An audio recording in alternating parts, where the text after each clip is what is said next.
Alright, here's the new Thrustmaster joystick.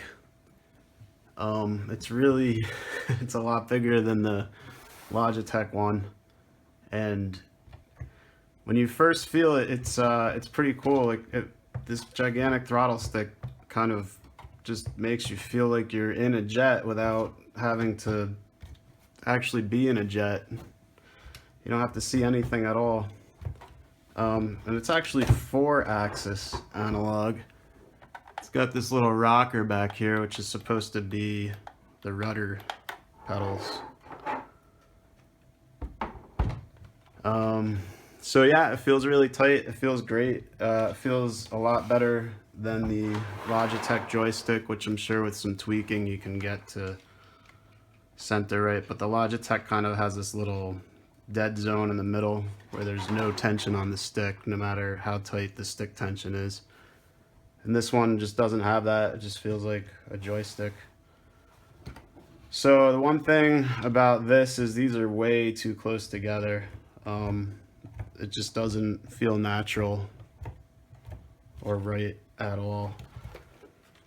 And they actually give you a little tool. There's a little tool in here, and you just unscrew these two screws and you can separate the two. So I'll do that now. The other really cool thing about this joystick is it has the tension adjustment on the bottom here. So that adjusts the stick tension. The other joystick that I have doesn't have that, so it's not as good. Now with these two things separated, this is actually starting to feel pretty cool. Makes me want to install Flight Simulator and mess around in Flight Simulator with it, but I don't think we have time for that if we're gonna have this ready by the weekend. So it is time to start taking stuff apart. Got our weights, steel weights in the bottom. Those could probably come out. But there is plenty of room in here, especially over here, where there's just a whole bunch of dead space for electronics. There's more than enough. You could fit a battery in here. Also keep in mind there's this side too. But yeah, a lot more space inside of here for sure. Here's our controller board. I'm actually really happy with the controller board too. I'll tell you why. That's probably not what you think.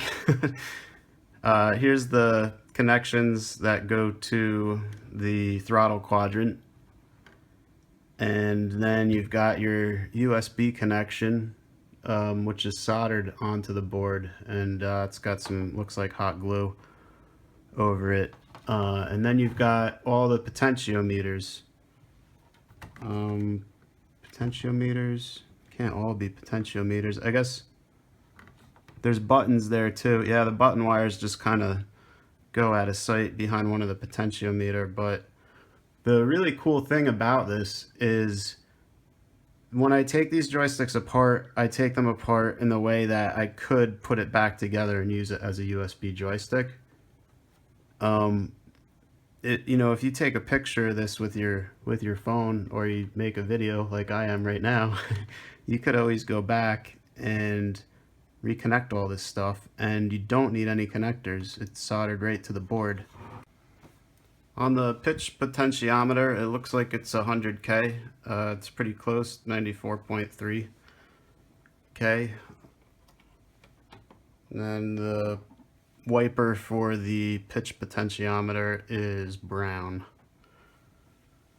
So you're going to use black and purple for power.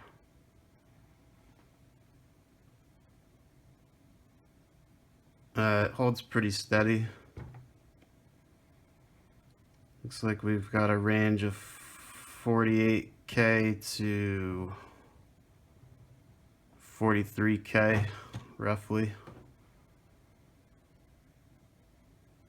That's interesting. Huh. Don't like seeing weird things like that. Probably just a loose connection here. Yeah, that looks good. So pitch potentiometer wiper is black, and it's 100K pot, and it's got about what do we say, 5K range. And here we have the inside of the throttle quadrant. So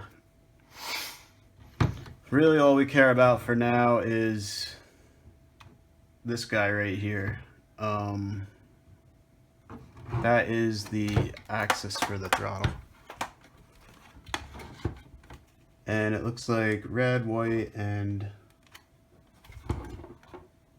gray.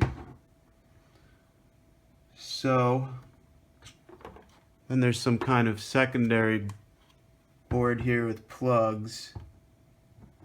I hope the colors don't change because we need to know them for the other side that goes into the other side of the joystick. It's just a matter of connecting it to the ADC and the propeller, and that's it.